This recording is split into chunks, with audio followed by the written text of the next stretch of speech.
أولم ير الذين كفروا أن السماوات والأرض كانتا رتقا ففتقناهما রব্বুল আলামিন বলেছেন কাফেররা কি দেখে না এই আসমান সমূহ জমিন সমূহ পরস্পরে ওতপ্রোতভাবে জড়িত ছিল। আমি মহা এক্সপ্লোজন ঘটিয়ে নিনাদের মাধ্যমে খুন বলে সমস্ত আসমান সমূহকে আলাদা করে দিলাম, জমিন সমূহকে আলাদা করে দিলাম। সুবহানাল্লাহ।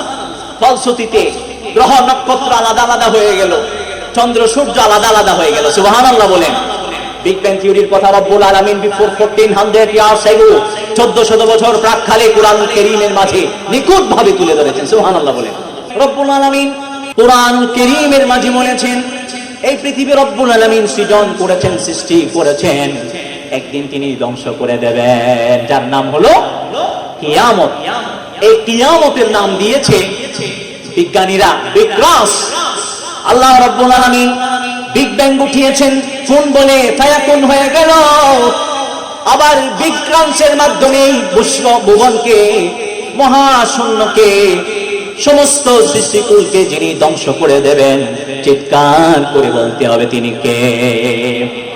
আল্লাহ রাব্বুল আলামিন বলেছেন ইয়াউমা নাতাউইস সামাআ কাতাইস সিজিল্লি লিল কুতুব কামা বাদানা আউওয়ালা খালকিন নুঈদুহু। আমরা যেভাবে খাতার পেজগুলোকে গুছিয়ে নিই, আল্লাহ রাব্বুল আলামিন কিয়ামতের দিবসে আসমান সমূহকে গুছিয়ে নেবেন, জমিন সমূহকে গুছিয়ে নেবেন। আসমান সমূহকে তার কুদরতি হস্তে ডান হাতে ধারণ করবেন, জমিন সমূহকে বাম হাতে ধারণ করবেন, গুছিয়ে নেবেন। এরপরে বলবেন আনাল মালিক, আমি এই রাজা বিরাজ। আইনাল মালুকুল আরদ, দুনিয়ার রাজা বাদশারা আজকে কোথায়? আইনাল জব্বারুন ওয়া আইনাল মুতাকাব্বিরুন, দুনিয়ার অহংকারীরা, দাম্ভিকরা আজকে কোথায়? আল্লাহর সে প্রশ্নের জবাব দেওয়ার মতো কোনো শক্তি থাকবে না, কারো সাহস থাকবে না। সবাই অবনত মস্তকে নিচের দিকে তাকিয়ে থাকে, সবাই বলবে ইয়া নাফসি ইয়া নাফসি। আসসালামু আলাইকুম ওয়া রাহমাতুল্লাহি ওয়া বারাকাতুহু। আপনারা কি আমার সঙ্গে রাগ করেছেন? আমি সালাম দিলাম, সবার পক্ষ থেকে যথাযথ উত্তর পাইনি। সালামের জবাব দেওয়া ওয়াজিব না? আমি আবারও সালাম দিচ্ছি, সকলের পক্ষ থেকে যথাযথ উত্তর পেতে চাই। আসসালামু আলাইকুম ওয়া রাহমাতুল্লাহি ওয়া বারাকাতুহু। এখন ঠিক আছে। নাহমাদুহু ওয়া নুসাল্লি ওয়া নুসাল্লিমু আলা রাসূলিহিল কারীম। أما بعد فأعوذ بالله من الشيطان الرجيم. بسم الله الرحمن الرحيم. ونزلنا عليك الكتاب تبيانا لكل شيء وهدى ورحمة وبشرى للمسلمين. وقال الله جل وعلا في شان حبيبه ومحبوبه آمرا ومخبرا إن الله وملائكته يصلون على النبي يا أيها الذين آمنوا صلوا عليه وسلموا تسليما. সকলে নবীজির ভালোবাসা অন্তরে ধারণ করে সমুচ্চ কণ্ঠে একবার দরুদ ইব্রাহিমী পাঠ করি। আল্লাহুম্মা সাল্লি আলা মুহাম্মাদিন ওয়া আলা আলি মুহাম্মাদ কামা সাল্লাইতা আলা ইব্রাহিম ওয়া আলা আলি ইব্রাহিম ইন্নাকা হামিদুম মাজিদ আল্লাহুম্মা বারিক আলা মুহাম্মাদিন ওয়া আলা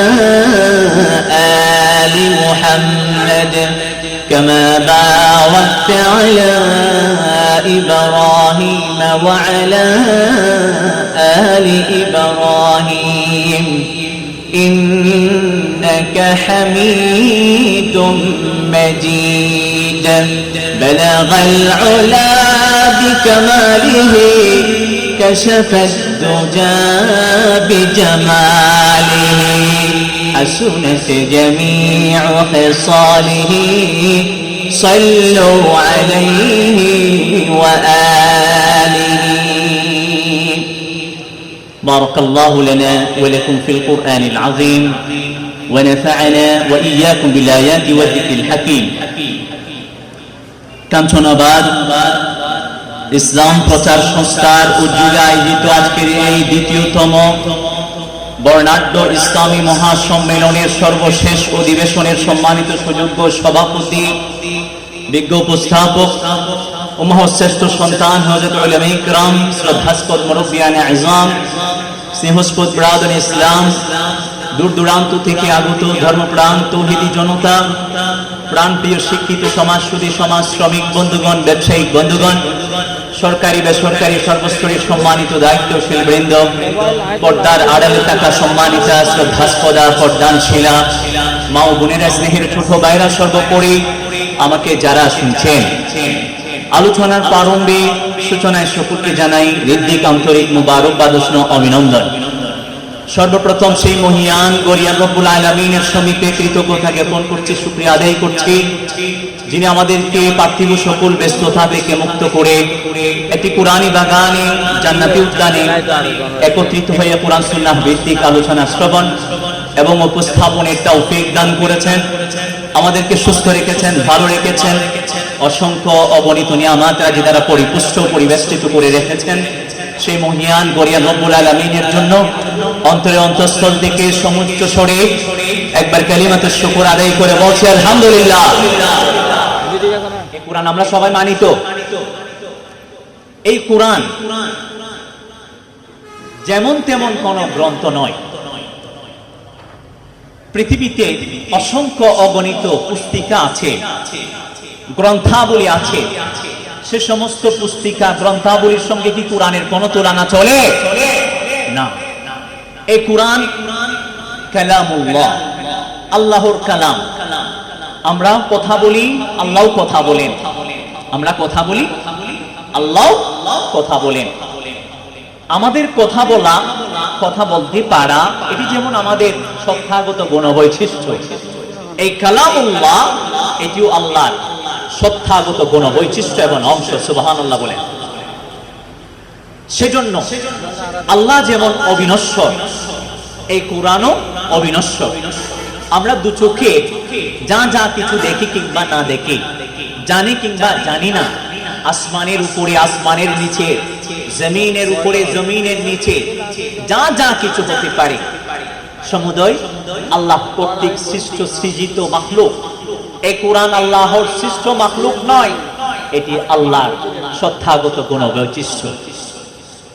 এই পৃথিবীতে, পৃথিবীর বাইরে, আসমানের উপরে আসমানের নিচে, জমিনের উপরে জমিনের নিচে যা যা কিছু আছে সবকিছু যেহেতু সৃষ্টি, সবকিছু ধ্বংসশীল। একমাত্র একজন সত্তাই অবিনশ্বর, যিনি সব সময় অক্ষয় অব্যয় থাকবেন, সেই সত্তার নাম কি?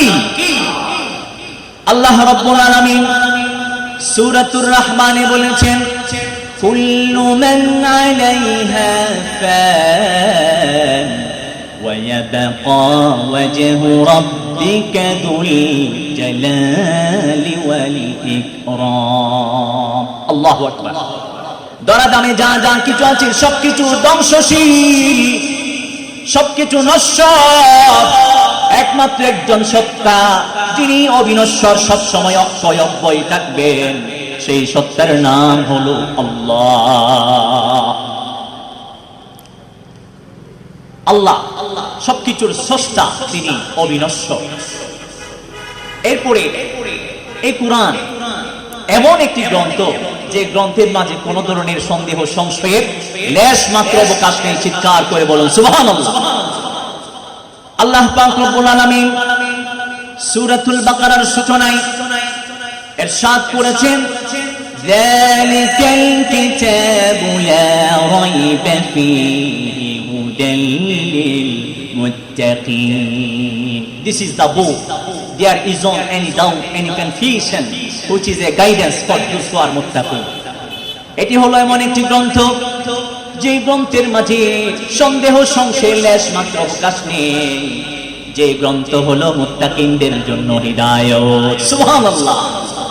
আল্লাহ রাব্বুল আলামিন এই আয়াতের মাধ্যমে বান্দাকে কি জানান দিতে চান? আল্লাহ রাব্বুল আলামিন বোঝাতে চান তিনটি বিষয়ে কোন ধরনের সন্দেহ সংশয়ের লেশ মাত্র অবকাশ নেই। এক নম্বর হলো রব্বুল আলামিন বোঝাতে চান এই কোরআন যে আল্লাহর পক্ষ থেকে নাজিলকৃত, বিশ্ব মানবতার কান্ডারি, নিখিল বিশ্বের কল্যাণ, আশীর্বাদের মতো প্রতীক বিশ্ব নবী, সমগ্র সৃষ্টিকুলের নবী হযরত মুহাম্মদ মুস্তাফা সাল্লাল্লাহু আলাইহি সাল্লামের উপর নাজিল হলো। এই বিষয়ে কোন ধরনের সন্দেহ সংশয়ের লেশ মাত্র অবকাশ নেই। রব্বুল আলামিন বলেন, তানজিলুল কিতাবি লা রাইবা ফীহি মির রাব্বিল আলামিন। বিশ্ব ব্রহ্মাণ্ডের অধিপতি আল্লাহ রাব্বুল ইজ্জতি ওয়াল জালালের পক্ষ থেকে নাজিলকৃত এই গ্রন্থ, এই গ্রন্থের মাঝে কোন ধরনের সন্দেহ সংশয়ের লেশ মাত্র অবকাশ নেই। চিৎকার করে বলুন আল্লাহু আকবার। শুধু তাই নয়, এই কোরআনুল কারীমের মাঝে রব্বুল আলামিন যে সমস্ত বিষয় নিয়ে আলোচনা করেছেন, রব্বুল আলামিন এই কোরআনুল কারীমের মাঝে কখনো ঈমানিয়া তথা আকীদা বিশ্বাস কেন্দ্রিক আলোচনা করেছেন, কখনো কখনো ইবাদত, কখনো মুআমালাত, কখনো মুআশারাত, কখনো আখলাকিয়াত, কখনো উকুবাত, কখনো ওয়াকিআত, কখনো আমসাল স্টোরিজ নিয়ে আলোচনা করেছেন। অনেক সময় দৃষ্টান্তের কথা, এক্সাম্পলের কথা রব্বুল আলামিন উল্লেখ করেছেন। এগুলোর ক্ষেত্রে যেমন কোন ধরনের সন্দেহ সংশয়ের লেশ মাত্র অবকাশ নেই। কোরআন কারীমের যত আয়াত সংখ্যা আছে, আয়াতগুলোর মাঝে যত হরফ আছে, যত শব্দ আছে, শব্দগুলোর মাঝে যত বর্ণ আছে, এই বর্ণগুলোর উপরে নিচে যত হারাকাত আছে, সুকুনাত আছে, একইভাবে নুকতাত আছে, জবর জের পেশ আছে, এগুলোর মধ্যে পর্যন্ত কোন ধরনের সন্দেহ সংশয়ের লেশ মাত্র অবকাশ নেই। চিৎকার করে বলতে আল্লাহ আল্লাহ পাক রব্বুল আলামিন এরপরে বোঝাতে চান হুদাল লিল মুত্তাকিন। আল্লাহ রাব্বুল আলামিন বলেছেন এটি হলো হিদায়াতের গ্রন্থ। কাদের জন্য? মুত্তাকিনদের জন্য। অনুরূপ ভাবে রব্বুল আলামিন বলেন, শাহরু রমাদানাল্লাযী উনজিলা ফীহিল কুরআনু হুদাল লিন-নাস ওয়া বাইয়িনাতিন মিনাল হুদা ওয়াল ফুরকান। একটি প্রশ্নের জবাব রব্বুল আলামিন দিয়ে দিচ্ছেন, কোরআন কখন নাজিল হলো? রব্বুল আলামিন বলছেন শাহরু রমাদানে কোরআন নাজিল হলো। এই কোরআনুল কারীমের বৈশিষ্ট্যাবলী নিয়ে রব্বুল আলামিন আলোচনা করছেন। হুদাল লিন-নাস, এই গ্রন্থ হলো সমগ্র মানব মণ্ডলীর জন্য হিদায়াত। সুবহানাল্লাহ। ওয়া বাইয়িনাতিন মিনাল হুদা ওয়াল ফুরকান, এটি হলো হেদায়েতের পথ নির্দেশিকা। এই গ্রন্থ হলো সত্য মিথ্যে, হক বাতিলের মাঝে পার্থক্য নির্ণয়কারী। সুবহানাল্লাহ। এই সমস্ত বিষয়ে কোনো সন্দেহ সংশয়ের লেশ মাত্র অবকাশ নেই। রব্বুল আলামিন বোঝাতে চান এটা হেদায়েতের গ্রন্থ, মানে যে ব্যক্তি এই কোরআনুল কারীমের শিক্ষা গ্রহণ করবে, এর শিক্ষার অনুপাতে আমল করবে, সে সিরাতে মুস্তাকিমের উপর চলে বলে ধর্তব্য হবে, বিবেচিত হবে। যে সিরাতে মুস্তাকিমের মাঝে কোনো ইউটার্ন নেই, বক্রতা নেই, আঁকাবাঁকা নেই, যে সিরাতে মুস্তাকিমের শুরু হয় এই দুনিয়ায়, শেষ হয় জান্নাতে। সুবহানাল্লাহ বলে। আবার এই গ্রন্থ হলো এমন একটি গ্রন্থ, রব্বুল আলামিন বলেন এই গ্রন্থের মাঝে আমি সমস্ত কিছুর চমৎকার বিবরণ দিয়ে দিয়েছি। এটি যদিও বা হেদায়েতের গ্রন্থ, রব্বুল আলামিন বলেন মানব মণ্ডলী ইহলৌকিক জীবনের চূড়ান্ত সাফল্য, পরকালীন জীবনের চির মুক্তি অর্জন করবার জন্য যা যা কিছুর প্রয়োজন রব্বুল আলামিন বলেছেন আমি ঢুকিয়ে দিয়েছি। রব্বুল আলামিন সূরাতুন নাহলের 89 নম্বর আয়াতে বলেন ওয়ানাজ্জালনা আলাইকাল কিতাবা তিবয়ানাল লিকুল্লি শাই। রব্বুল আলামিন বলেছেন ওগো নবী আমি আপনার প্রতি এমন একটি গ্রন্থ নাযিল করেছি যে গ্রন্থের মাঝে সবকিছু চমৎকার সুস্পষ্ট বিবরণ রয়েছে, যেটি হলো হুদা হেদায়েতের গ্রন্থ, ওয়া রাহমা রহমত, যেটি হলো সমস্ত মুসলিমদের জন্য আত্মসমর্পণকারীদের জন্য সুসংবাদ। সুবহানাল্লাহ। এটি একদিক দিয়ে রহমত, অন্য দিক দিয়ে হিদায়াত, আবার এটা মুসলমানদের জন্য সুসংবাদ। কিভাবে সুসংবাদ সামনে উল্লেখ করছি। রহমত কিভাবে? আজকে কোরআনের শিক্ষা আছে বলে মানুষ আল্লাহকে চেনে, মানুষ আল্লাহকে জানে, আল্লাহর বিশেষ জিকির, আল্লাহর ব্যাপক জিকির করে। সেজন্য এই পৃথিবী টিকে আছে, এই বিশ্ব মহাসৃষ্টি টিকে আছে, নতুবা এই বিশ্বভুবন আল্লাহর সমস্ত সৃষ্টিকুল ধ্বংসস্তূপে পরিণত হতো। আল্লাহ পাক রব্বুল আলামিন কোরআন কারীমের ভুরি ভুরি আয়াতে আল্লাহর দিক নির্দেশনা, তার রাসূলের দিক নির্দেশনা মান্য করবার জন্য নির্দেশ দিয়েছেন। আবার আল্লাহর নবী সাল্লাল্লাহু আলাইহি ওয়াসাল্লাম বলেছেন লা তাকুমুস সাআতু হাত্তা লা ইউকালু ফিল আরদি আল্লাহ আল্লাহ। কিয়ামত ততদিন পর্যন্ত প্রতিষ্ঠিত হবে না যতদিন পর্যন্ত আল্লাহ আল্লাহ নাম উচ্চারিত হবে, আল্লাহ জিকির হবে। নবী করিম সাল্লাল্লাহু আলাইহি ওয়াসাল্লাম এখানে বোঝাতে চান যদি আল্লাহর জিকির অব্যাহত থাকে তাহলে কিয়ামত সংঘটিত হবে না। আল্লাহর ব্যাপক জিকির, বিশেষ জিকির মাদ্রাসাগুলোতে শিক্ষা দেওয়া হয়, কোরআনের শিক্ষা এখনো বলবৎ প্রতিষ্ঠিত। সেজন্য এই আসমান আছে, জমিন আছে, সমস্ত সৃষ্টিকুল আছে, এই দুনিয়া আছে, নতুবা সবকিছু ধ্বংসস্তূপে পরিণত হতো। তাহলে এই কোরআন কি? রহমত। আবার সমস্ত আত্মসমর্পণকারী মুসলিম উম্মার জন্য সুসংবাদ। সুবহানাল্লাহ বলেন না? কিভাবে?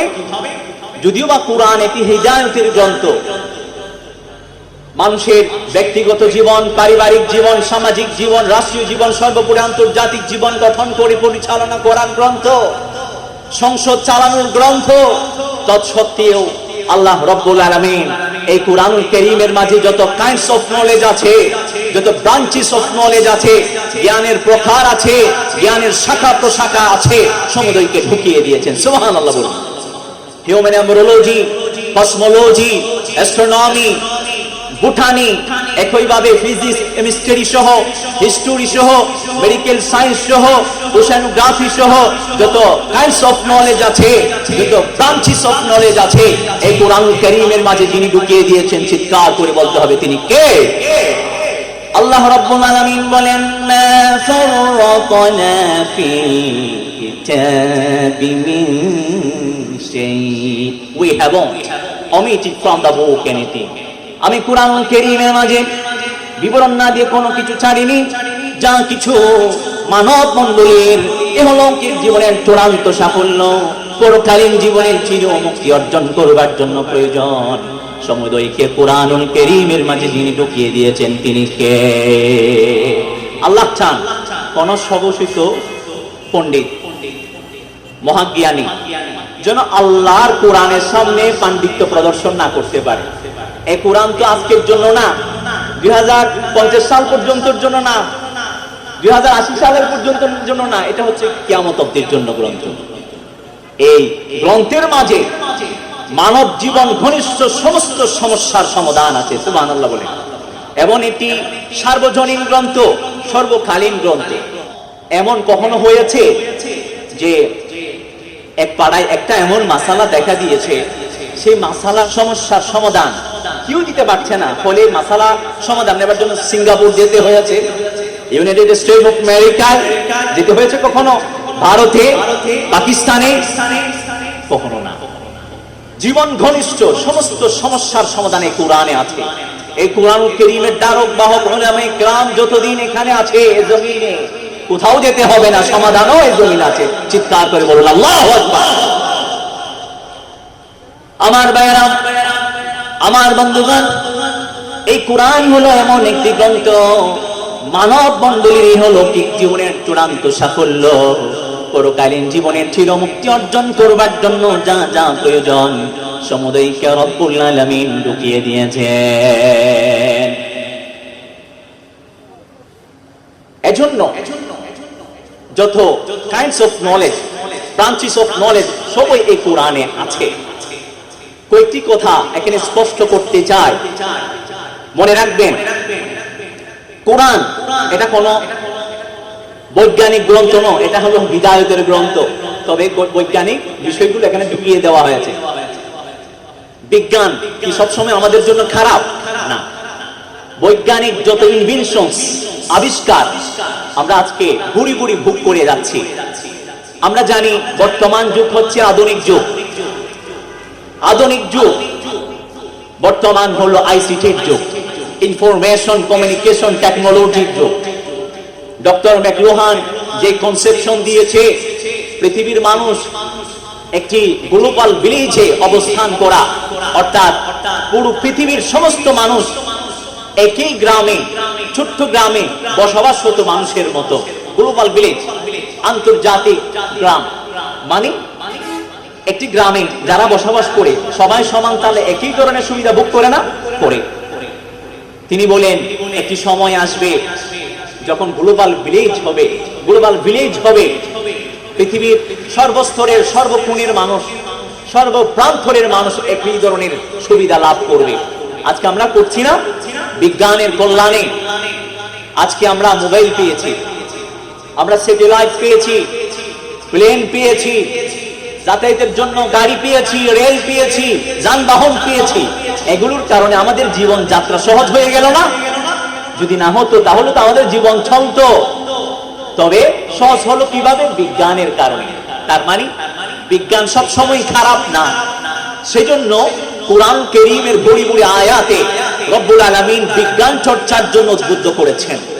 কোরআন কারীমের মাঝে কখনো এসেছে লাআল্লাকুম তাতাফাক্কারুন, লাআল্লাহুম ইয়াতাফাক্কারুন, কখনো এসেছে লাআল্লাকুম তা'লামুন, কখনো এসেছে এভাবে ইন্না ফি খালকিস সামাওয়াতি ওয়াল আরদি ওয়া ইখতিলাফিল লাইলি ওয়ান নাহার লাআয়াতিন লিউলিল আলবাব। এভাবে বিজ্ঞান চর্চার জন্য উদ্বুদ্ধ করা হয়েছে। বিজ্ঞান চর্চা বাধ্যতামূলক নয়, ফরজ নয়, তবে ধর্মীয় চর্চা, ধর্মীয় জ্ঞান চর্চা করা, ধর্মীয় শিক্ষা আহরণ করা ফরজে আইন। অবশ্যই ধর্মীয় জ্ঞান আহরণের ক্ষেত্রে বিভিন্ন বিধান আছে। মনে রাখবেন আমাদের ফরজ ইবাদতগুলো, আমাদের ওয়াজিব ইবাদতগুলো, সুন্নতে মুআক্কাদার ইবাদতগুলো যেন যথাযথভাবে কোরআন সুন্নাহ মোতাবেক আদায় করতে পারি।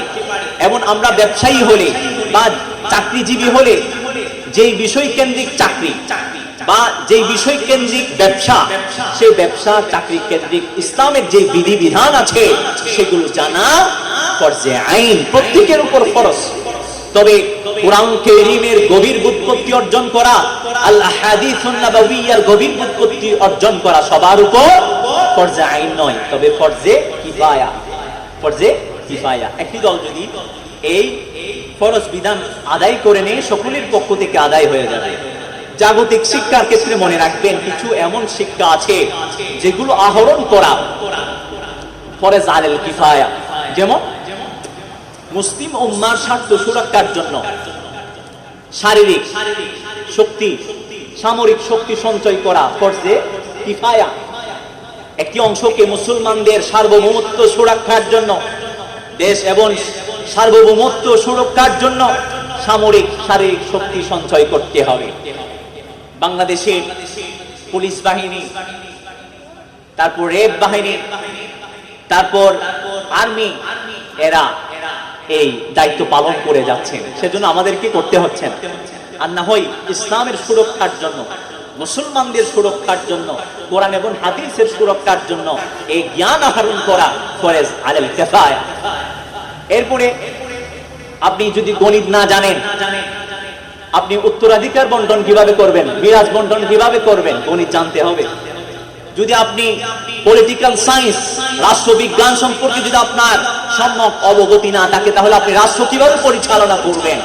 সেজন্য রাষ্ট্রীয় জ্ঞান অর্জন করা সুনির্দিষ্ট মহলের উপর ওয়াজিব আলাল কিফায়া।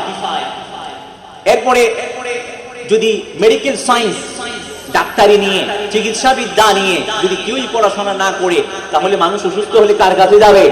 মানুষ জটিলতার সম্মুখীন হবে না? সেজন্য এই ধরনের জ্ঞান অর্জন করা ওয়াজিব আলাল কিফায়া। আবার কিছু জ্ঞান আছে, যেমন কসমোলজি, এই পৃথিবী কিভাবে সৃষ্টি হলো, অ্যাস্ট্রোনমি, এই মহাকাশে কি কি আছে, ছায়াপথ কয়টা, এই গ্রহ নক্ষত্রগুলোর গতিবিধি কেমন, আকার আকৃতি কেমন, ভবিষ্যৎ কি, ইত্যাদি নিয়ে জ্ঞান অর্জন করা অ্যাস্ট্রোনমি, এটা হলো উত্তম, মুস্তাহাব। কসমোলজিক্যাল জ্ঞান গেইন করা, আচিক করা, অর্জন করা মুস্তাহাব, উত্তম। কারণ এগুলোর মাধ্যমে একজন সত্তার মহত্বতা, বড়ত্বতা সম্পর্কে জানা যায়। তিনি কে? আল্লাহ সুবহানাহু ওয়া তাআলা। আমরা আজকে কসমোলজি নিয়ে আলোচনা করব, অ্যাস্ট্রোনমি নিয়ে আলোচনা করব, ফিজিক্স কেমিস্ট্রি নিয়ে আলোচনা করব ইনশাআল্লাহ। প্রিয় হাজিরিন, বাজি হুদুন হদ্দাবাজি বুঝুন না নাকি? আরে আর বিজ্ঞান শিখেছি, বিজ্ঞান শিখেতে নয়। যারা কোরআনকে কাটো করতে চায়, মুসলিম উম্মাহকে কাটো করতে চায়, যে সমস্ত নাস্তিক, মুরতাদ এবং স্বঘোষিত মহাজ্ঞানী পণ্ডিত, প্রকৃতি পূজারী, বস্তুবাদী, তাদের সমুচিত জবাব দিতে চায়। তারা মনে করে বৈজ্ঞানিক যে সমস্ত ইনভেনশনস আছে, কম্পিউটার, স্যাটেলাইট, মোবাইল, প্লেন, এগুলোই সর্বোচ্চ সাফল্য। আমরা এগুলোকে সর্বোচ্চ সাফল্য মনে করি না। এগুলো যেহেতু তারা আবিষ্কার করেছে, আমরা ব্যবহার করছি, আলহামদুলিল্লাহ। তাদেরকে মুসলমানদের সেবক বানিয়ে দিয়েছেন। আল্লাহ বলেছেন, তোমরা আমার ইবাদত করবে, সমস্ত সৃষ্টিকুল তোমাদের পূজা করবে, তোমাদের সহযোগিতা করবে। পূজা মানে এখানে ইবাদত না, তোমাদের পদচুম্বন করবে, তোমাদের সহযোগিতা করবে, তোমাদেরকে সেবা প্রদান করবে। ওয়াল্লাযী খালাকা লাকুম মা ফিল আরদি জামিআ। প্রিয় হাজিরিন, তবে আমাদেরকে ধর্মীয় জ্ঞান আহরণ করতে হবে, গভীর বুদ্ধি অর্জন করতে হবে, ধর্মীয় শিক্ষা অর্জন করতে হবে। মনে রাখবেন বিজ্ঞান দুই প্রকার। কয় প্রকার? ওবাজি বড় করে কয় প্রকার? আমি কয় প্রকার? দুই প্রকার। ইসলামিক সায়েন্স, ইসলামী বিজ্ঞান, মডার্ন সায়েন্স মানে আধুনিক বিজ্ঞান। বিজ্ঞান কাকে বলে? বিজ্ঞান শব্দের আবিধানিক অর্থ হলো বিশেষ জ্ঞান। বিজ্ঞান শব্দের আবিধানিক অর্থ কি? বিশেষ জ্ঞান। 2017 ইংরেজিতে ব্রিটিশ সায়েন্স কাউন্সিলের বিজ্ঞানীরা সবাই বসেছে। তারা চিন্তা করলো, আমরা সব সময় বিজ্ঞানের কথা বলি, কিন্তু বিজ্ঞান কাকে বলে তার অফিসিয়াল কোনো ডেফিনেশন আমাদের জানা নেই, স্বীকৃত কোনো সংজ্ঞা আমাদের জানা নেই, তারিখ জানা নেই। তখন তারা 1 বছর চিন্তা গবেষণা করে একটি অফিসিয়াল ডেফিনেশন উপস্থাপন করে বলেছে, এটি হলো বিজ্ঞানের অফিসিয়াল ডেফিনেশন, স্বীকৃত বিজ্ঞানের সংজ্ঞা। ওই আওয়াজ তো নেই, সুবহানাল্লাহ না। তারা বিজ্ঞানী 2017 ইয়ারে বিজ্ঞানের সংজ্ঞা বের করতে কি বলেছে? বিজ্ঞানীরা বলেছে বিজ্ঞানের অফিসিয়াল ডেফিনেশন হলো প্রাকৃতিক সামাজিক বিশ্বকে চেনার জন্য প্রমাণ নির্ভর পর্যায়ক্রমিক যে অনুসন্ধানমূলক যে জ্ঞান, সেই জ্ঞান হলো বিজ্ঞান। আরো সহজ ভাবে বললে এভাবে বলা যায়, বিভিন্ন পরীক্ষা নিরীক্ষা পর্যবেক্ষণলব্ধ যে জ্ঞান, সেটাই হলো বিজ্ঞান। মানুষের জীবন উপভোগের তাগিদে বিভিন্ন সমস্যার সমাধান করতে তথ্য সংগ্রহ, পর্যবেক্ষণ, এর পরবর্তী কোন সিদ্ধান্তে উপনীত হওয়া, ফলাফল প্রকাশ করা, এই হলো বিজ্ঞান। বিজ্ঞানের উদ্দেশ্য হচ্ছে অজানাকে জানা, অজানাকে জানা। তাহলে বোঝাই যাচ্ছে বিজ্ঞান মানে হলো বিশেষ একটা জ্ঞান। এটা সাধারণ জ্ঞান না, বিশেষ একটা জ্ঞান। এটা নিয়ে গবেষণা করতে হয়, পর্যবেক্ষণ লব্ধ যে অজানা তথ্য, সেটাই হলো বিজ্ঞান। পক্ষান্তরে ইলম কাকে বলে? ইদরাকু শাইই বিহাকিকাতিহি, কোন বস্তু আপন প্রকৃতি এবং বাস্তবতা সম্পর্কে জানা, মানে কোন বস্তুর প্রকৃতি বাস্তবতা সহ জানার নাম হলো ইলম। এটা বাজি গুড়ে নগিয়ে আরো সহজ ভাবে বল, আল ইলমু নূরুন ওয়া মালাকাতুন ইয়াক্তাদিরু বিহা الناس على التميز بين الحق والباطل والصدق والكذب وما له وما عليه بالدلائل، يعني بالدلائل القرآنية والسنية المبجلة المشرفة। ইলম হচ্ছে ওই আলো, ওই যোগ্যতা যার মাধ্যমে সত্য মিথ্যে, হক বাতিল, উপকার অপকার সম্পর্কে তালিরিকভাবে কোরআন সুন্নাহর মাধ্যমে আলোকে জানা যায়, তাকেই বলে ইলম। সুবহানাল্লাহ বলেন। তো এই ইলম শব্দের আবিধানিক অর্থ যদিও বা জানা বা জ্ঞান, কিন্তু এটাও একটা বিশেষ জ্ঞান না। এটাকে আপনি সাধারণ জ্ঞান বলতে পারবেন? এই জ্ঞান কি এমনি এমনি আসে? অনেক ফাইট করে, স্ট্রাগল করে, সংগ্রাম করে এই জ্ঞান আহরণ করতে হবে। এটি যেমন তেমন জ্ঞান নয়, যে জ্ঞানের সাথে পৃথিবীর আর কোনো জ্ঞানের তুলনা চলে না।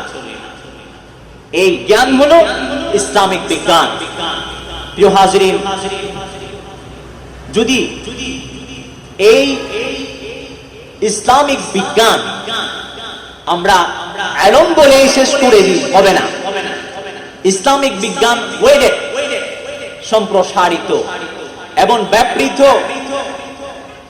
এই ইসলামিক বিজ্ঞানের উদ্দেশ্য হচ্ছে আল্লাহ পাক রব্বুল আলামিনের সন্তুষ্টি অর্জন করা এবং আল্লাহর সন্তুষ্টি অর্জনের মধ্য দিয়ে ইহলৌকিক জীবনের চূড়ান্ত সাফল্য অর্জন করে জান্নাত প্রাপ্ত হওয়া। সুবহানাল্লাহ বলেন। ভাইরা আমার, আল্লাহ রাব্বুল আলামিন চান তার বান্দাগণ আল্লাহ এবং তার রাসূলের আনুগত্যের মাধ্যমে ইহলৌকিক জীবনের চূড়ান্ত সাফল্য, পরকালীন জীবনের চিরমুক্তি অর্জন করবার জন্য সাথে সাথে নবীজি সাল্লাল্লাহু আলাইহি ওয়াসাল্লাম চান ধর্মীয় গভীর বোধপত্তি একদল অর্জন করবে, আরেক দল হলো গভীর বোধপত্তি অর্জন না করলেও অন্তত আল্লাহকে চিনবে, আল্লাহর রাসূলকে জানবে, আল্লাহর বিধি বিধান সম্পর্কে জানবে, কোরআন এবং হাদিস সম্পর্কে জানবে। এজন্য নবী করিম সাল্লাল্লাহু আলাইহি ওয়াসাল্লাম বলেছেন, তালাবুল ইলমি ফরিদাতুন আলা কুল্লি মুসলিম, সমস্ত মুসলিম নরনারীর উপর ধর্মীয় জ্ঞান আহরণ করা ফরজ। আচ্ছা, আমি আপনাদেরকে প্রশ্ন করতে চাই, নবী করিম সাল্লাল্লাহু আলাইহি ওয়াসাল্লাম যে পৃথিবীতে আগমন করেছেন আধুনিক বিজ্ঞান শিক্ষা দেবার জন্য নাকি ইসলামী বিজ্ঞান শিক্ষা দেবার জন্য? আপনারা বলেন। ইসলামী বিজ্ঞান শিক্ষা দেবার জন্য। হযরত আনাস বিন মালিক রাদিয়াল্লাহু তাআলা সূত্রে বর্ণিত আছে, তিনি বলেছেন নবী করিম সাল্লাল্লাহু আলাইহি ওয়াসাল্লাম একটি পথ বেয়ে এক সম্প্রদায়ের পাশ দিয়ে তিনি গমন করছিলেন, চলে যাচ্ছিলেন। হঠাৎ করে দেখতে পেয়েছেন সেই সম্প্রদায় গাছের পরাগায়ন করছিল, পলিনেশন করছিল, কলম কাটছিল। নবী করিম সাল্লাল্লাহু আলাইহি ওয়াসাল্লাম তাদেরকে বলেছেন, যদি তোমরা গাছে কলম না কাটতে, পলিনেশন না করতে, পরাগায়ন না করতে, তাহলে ভালো হতো। রাসূল সাল্লাল্লাহু আলাইহি ওয়াসাল্লামের কথা শুনে সেই সম্প্রদায় গাছের পলিনেশন করা, পরাগায়ন করা বাদ দিয়ে দিলেন। ফলশ্রুতিতে কি হলো? ফাখারাজা শিরসাব, নবী করিম সাল্লাল্লাহু আলাইহি ওয়াসাল্লাম তো দিন চলে গেলেন। আরেক দিন যাবার পথে তাদেরকে জিজ্ঞাসা করলেন, মাশানুকুম, আমি তো তোমাদেরকে জিজ্ঞাসা করেছিলাম তোমরা কি করছো, তোমরা বলেছিলে পলিনেশন করছি, পরাগায়ন করছি, তখন আমি তোমাদেরকে নিষেধ করেছিলাম, তোমরা আমার নিষেধ মান্য করেছিলে, ফলশ্রুতিতে তোমরা কি ফলাফল পেয়েছো? তখন তারা বলেছিল, আমরা ফাখারাজা শিরসা, আপনার কথা মোতাবেক আমরা পলিনেশন করিনি, গাছে কলম কাটিনি, পরাগায়ন করিনি। পরে কি হলো? ফলাফল আশানুরূপ পেলাম না। কম আসলো, খেজুরের যে পরিমাণ আমরা সংখ্যা আশা করেছিলাম সেই অনুরূপ সংখ্যা আমরা পাইনি। যদ্দূর খেজুর আশা করেছিলাম অনুরূপ খেজুর আমরা পাইনি। নবী করিম সাল্লাল্লাহু আলাইহি ওয়াসাল্লাম বলেছেন, আনতুম আ'লামু বিআমরি দুনিয়াকুম, দুনিয়ার বিষয়ে তোমরা বাদী আর তুমি বেশি জানো।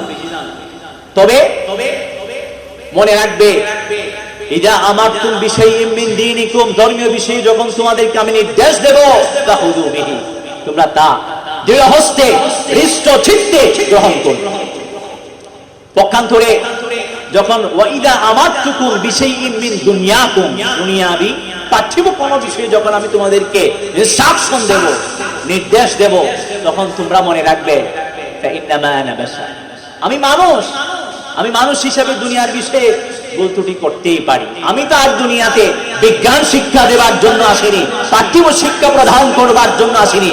আমি এসেছি ওহীর শিক্ষা, আল্লাহর শিক্ষা প্রদান করবার জন্য। চিৎকার করে বলুন আল্লাহ। আল্লাহ পাক রব্বুল আলামিন কোরআনুল কারীমের মাঝে বলেছেন, নবী করিম সাল্লাল্লাহু আলাইহি সাল্লাম পৃথিবীতে আবির্ভূত হবার পেছনে চারটি মিশন আছে।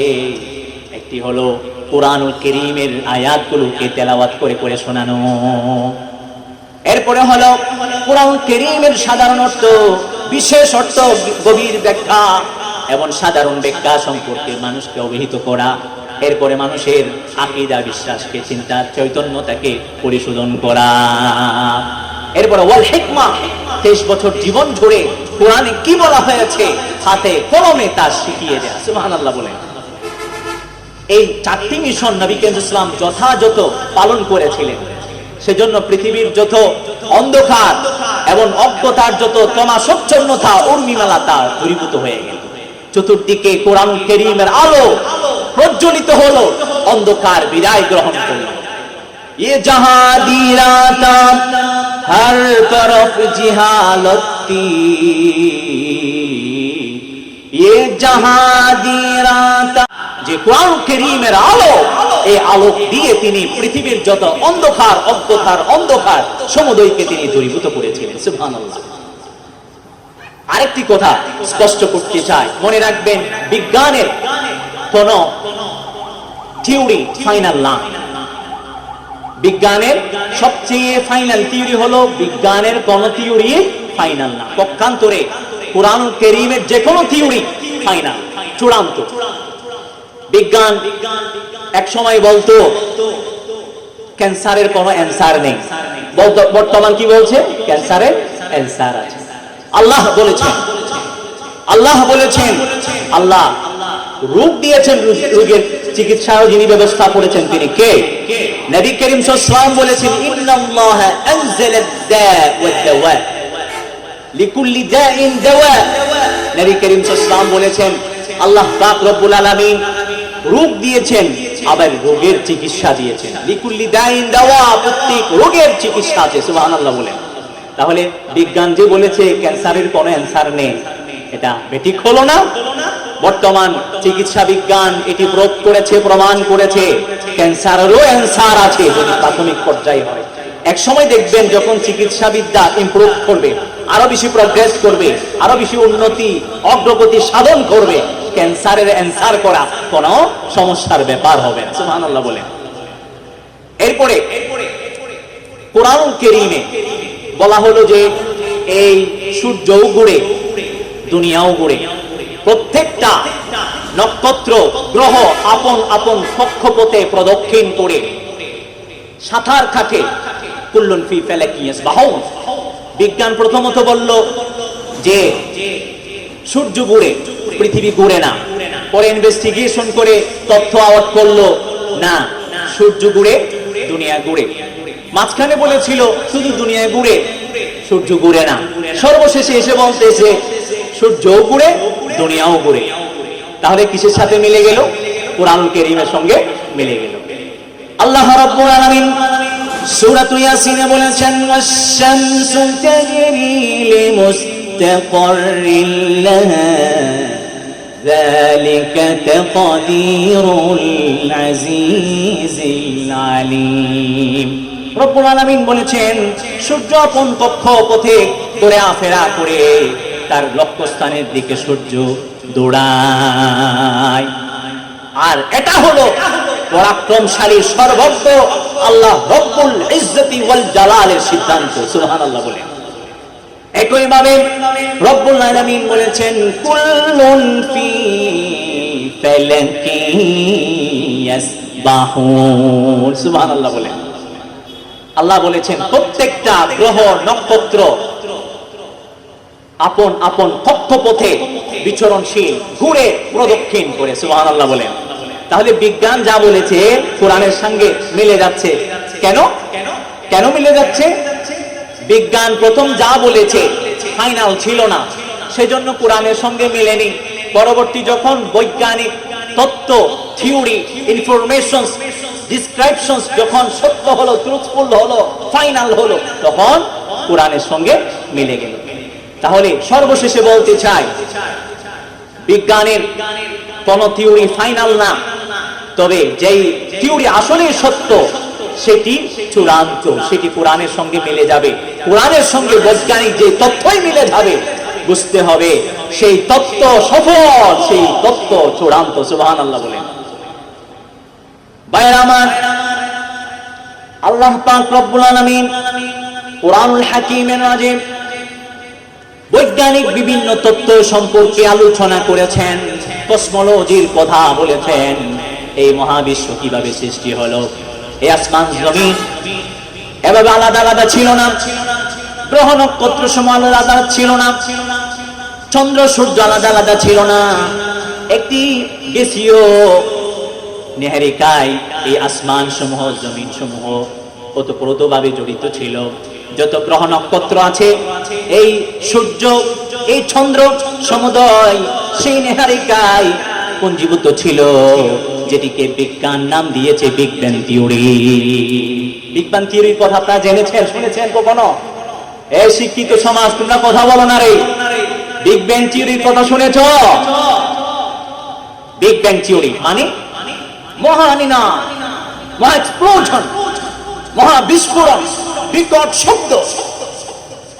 আল্লাহ পাক রব্বুল আলামিন বিফোর 1400 ইয়ার্স এগো, 1400 বছর প্রাক্কালে রব্বুল আলামিন সূরাতুল আম্বিয়ার 23তম আয়াতে বিজ্ঞানের কথা তুলে ধরেছেন এবং সাথে সাথে বিগ ব্যাং এর থিওরির কথা তুলে ধরেছেন। সুবহানাল্লাহ বলেন।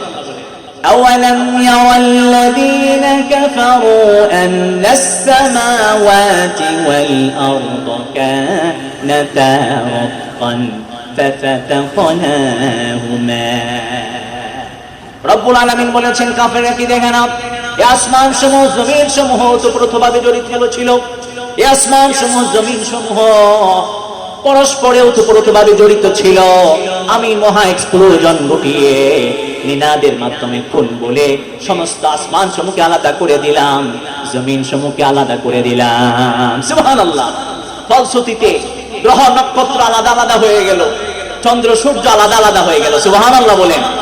বিগ ব্যাং থিওরির কথা রব্বুল আলামিন বিফোর 1400 ইয়ার্স এগো, 1400 বছর প্রাক্কালে কোরআন কারীমের মাঝে নিখুঁত ভাবে তুলে ধরেছেন। সুবহানাল্লাহ বলেন। আল্লাহ রব্বুল আলামিন কোরআনুল কারীমের মাঝে সুপারনোভা, কসমোলজিক্যাল যে প্রজেক্ট আছে সেই বিষয়ে আলোকপাত করেছেন।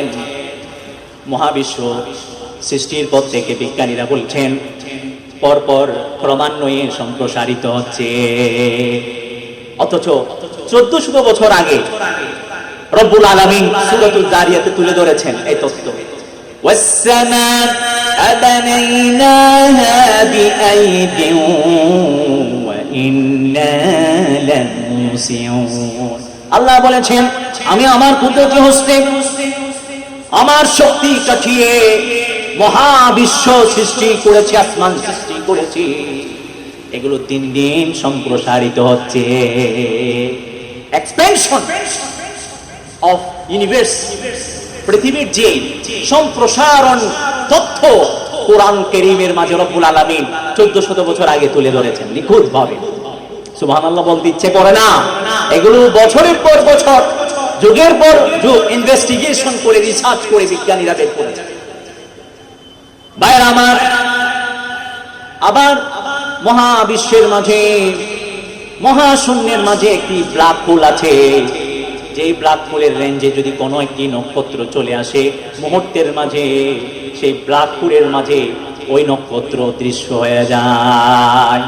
বিজ্ঞান যে ব্ল্যাক হোলের কথা বলেছে, রব্বুল আলামিন বিফোর 1400 ইয়ার্স এগো, 1400 বছর আগে সেই ব্ল্যাক হোলের কথা বলেছেন। রব্বুল আলামিন বলেন, ফালা উকসিমু বিমাওয়াকি'ন নুজুমি ওয়া ইন্নাহু লাকসামুল লাউ তা'লামুনা আযীম। বিজ্ঞান বলেছে ব্ল্যাক হোল, কোরআনে এসেছে। রব্বুল আলামিন বলেছেন মাওয়াকি'ুন নুজুম।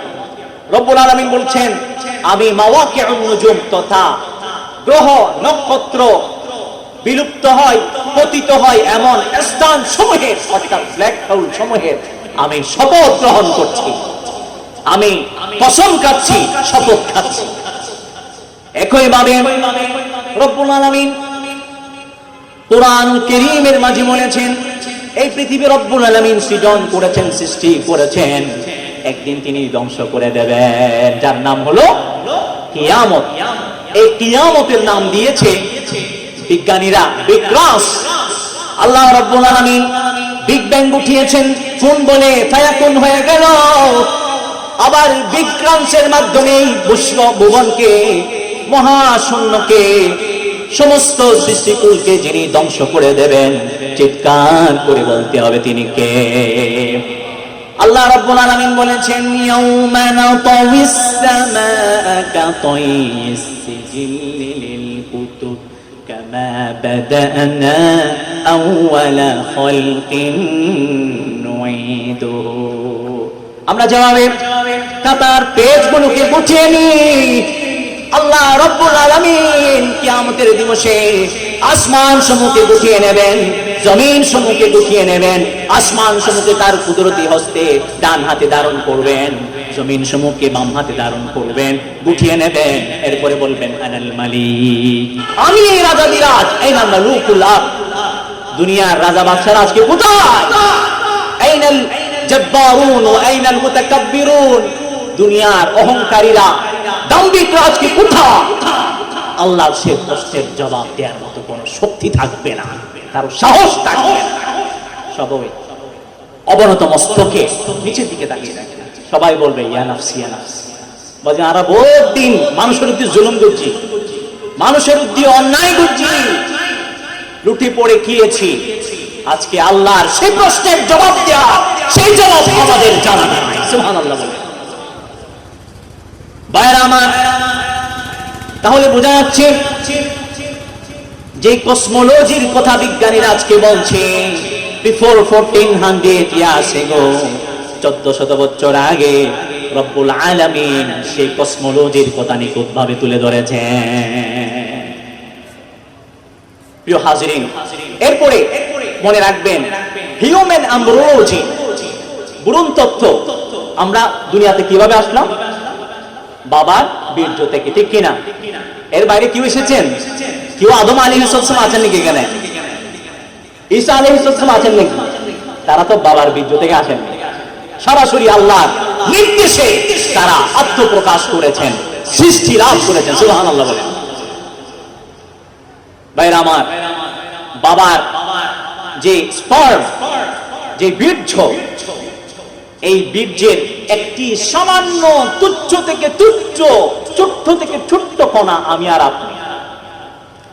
মা বাবার মিলনের পরে বাবার স্পার্মে বা বীর্যে একটি শুক্রাণু মায়ের জরায়ুতে প্রবেশ করবে এবং ডিম্বাণু সেই শুক্রাণুকে নিষিক্ত করলো। নিষিক্ত করবার পরে সেই জীবন কি করলো? মায়ের জরায়ুর দেওয়ালে গিয়ে লেপ্টে থাকলো। প্রতি 40 দিন পর পর সেখানে পরিবর্তন আসলো। প্রথম 40 দিন বীর্য আকারে ছিল, বীর্যের যে আকৃতি সে রূপ আকৃতি।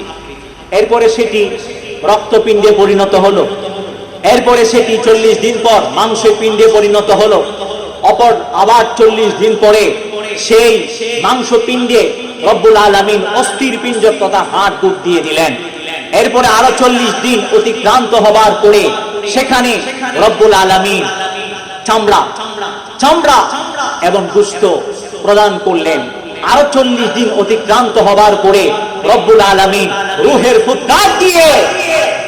ফুৎকার দিয়ে একজন মানবাকৃতি করে আমাদেরকে পৃথিবীতে আগমন করিয়েছেন। সুবহানাল্লাহ বলেন। রূহের ফুৎকার কখন হয়?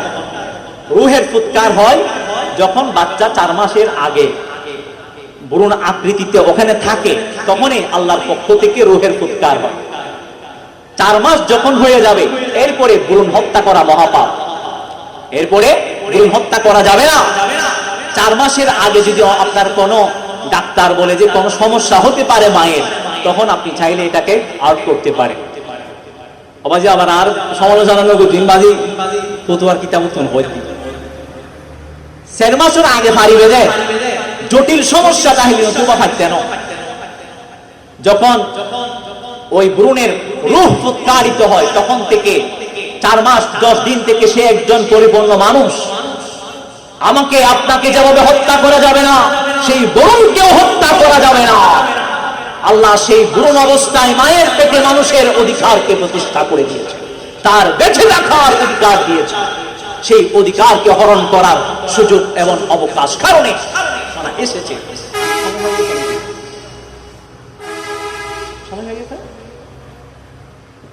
ভাই আপনাদের কষ্ট হচ্ছে? আপনাদের কষ্ট হচ্ছে নি? কেন হচ্ছে?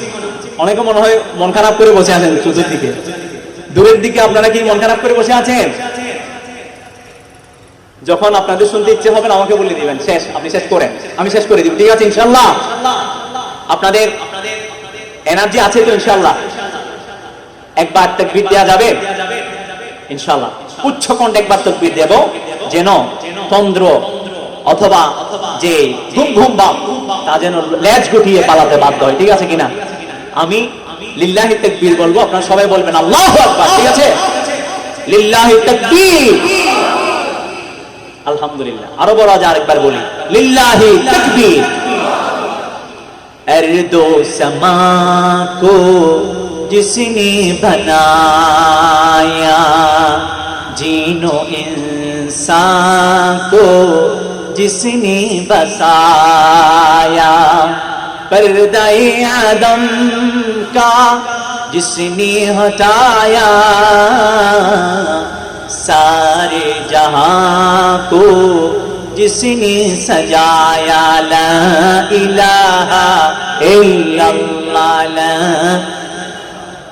ला इलाहा इल्लल्लाह, ला इलाहा इल्लल्लाह, ला इलाहा इल्लल्लाह, मुहम्मदुर রাসূলুল্লাহ সাল্লাল্লাহু আলাইহি ওয়াসাল্লাম। ফিজিক্স মানে পদার্থবিদ্যা। আপনারা জানেন পদার্থবিদ্যার মাঝে গুরুত্বপূর্ণ একটি বিষয় হচ্ছে অণুপরমাণু।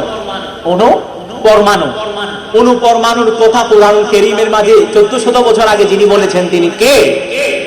আল্লাহ রাব্বুল আলামিন বলেছেন, ওয়ালা ইয়াযুবু আন রাব্বিকা মিন মিসকালি যাররাতিন ফিল আরদি ওয়ালা ফিস সামা। আসমান জমিনে অণু পরমাণু পরিমাণ জিনিসও আল্লাহর কাছে অদৃশ্য নয়।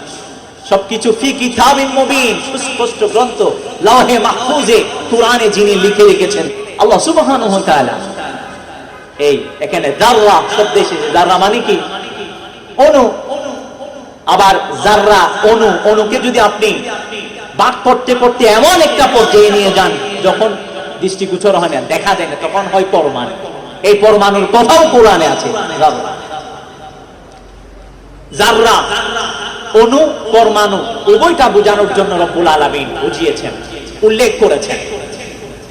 এই সাত জমিনের নিচে একটা অণু পরমাণু পরিমাণ জিনিসও যদি থেকে যায়, রব্বুল আলামিন আরশে আজিম থেকে দেখেন। অণু পরমাণু সম পরিমাণ যদি কোনো একটি জন্তু, রব্বুল আলামিনের কোন সৃষ্টি যদি সাত জমিনের নিচে বসবাস করে হাঁটা চলা করে, তার হেঁটে যাওয়ার শব্দ আরশে আজিম থেকে যিনি শুনতে পান তিনি কে? সেই যে আল্লাহকে ডাকে সুবহানাল্লাহ আলহামদুলিল্লাহ লা ইলাহা ইল্লাল্লাহ আল্লাহু আকবার বলে, তাও যিনি শুনতে পান তিনি কে? প্রিয় ভাইয়েরা আমার, পদার্থবিজ্ঞানের একটি গুরুত্বপূর্ণ উপাদান হলো লোহা। আমরা লোহা চিনি কিনা? এই লোহার কথা কুরআনুল কারীমের মাঝে এসেছে, এবং কুরআনুল কারীমের মাঝে একটি সূরা আছে, সূরাতুল হাদীদ। সুবহানাল্লাহ বলেন।